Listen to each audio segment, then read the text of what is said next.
ဒီတစ်ခါဂေါ်ရခါးသည့်အစိမ်းကိုအလွယ်သုံးစားကြရအောင်အရင်ဆုံးအခွန်လွှာမယ်ပြီးရင်ရေဆေးမယ်ပြီးရင်ဂေါ်ရခါးသည့်ကိုကျင်းနဲ့ချစ်ပါမယ်တချို့ကဓာတ်နဲ့ပပလေးလေးလှိကြပါတယ်ဒါကတော့မိမိစိတ်ကြိုက်ပါပြီးရင်တော့နေမဲစလုံးတွေကိုချက်ထားတဲ့ဂေါ်ရခါးသီးတွေကိုထည့်မယ်မတုတ်ခင်ဂေါ်ရခါးသီးချက်ထားတာတွေကိုရေစစ်ထားရင်လည်းရပါတယ်ဒါကတော့အရည်လေးနဲ့စားကြင်လို့ချစ်ပြီးရနဲ့တခါတည်းတန်းတုပ်ပါတယ်အရသာအတွက်ထောင်းထားပြီးသားမြေပဲစားလောက်ကိုထည့်မယ်အချိုမုတ်ထည့်မယ်ငံပြားကြီးထည့်မယ်ငရုတ်သီးစိမ်းထည့်မယ်အဆက်မကြိုက်လို့ရှိရင်မထည့်လေးရပါတယ်ပြီးရင်တော့ဂေါ်ရခါးသီးအစိမ်းနံလေးပြောက်အောင်နံလေးလည်းမှုန်းနေအောင်လို့တံမြာသီးညှစ်မယ်နောက်ဆုံးမှာတော့စီကျက်ထည့်ပါမယ်ပြီးရင်တော့အားလုံးကိုနှံ့နေအောင်နေပြီးလိုက်ပါတယ်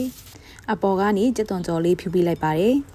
ကဲအခုဆိုရင်တော့စားလိုက်ရင်ကျွတ်လေးနဲ့အရန်ကိုမှစားလို့ကောင်းတဲ့ဂေါ်ရခါးသီးအစိမ်းတုပ်လေးရပါပြီရှင်ဗီဒီယိုကိုဆုံးဖြတ်ကြည့်ပြီးသူအားလုံးကိုကျေးဇူးပါနောက်ထပ်ဗီဒီယိုမှာပြန်ဆုံမယ်နော်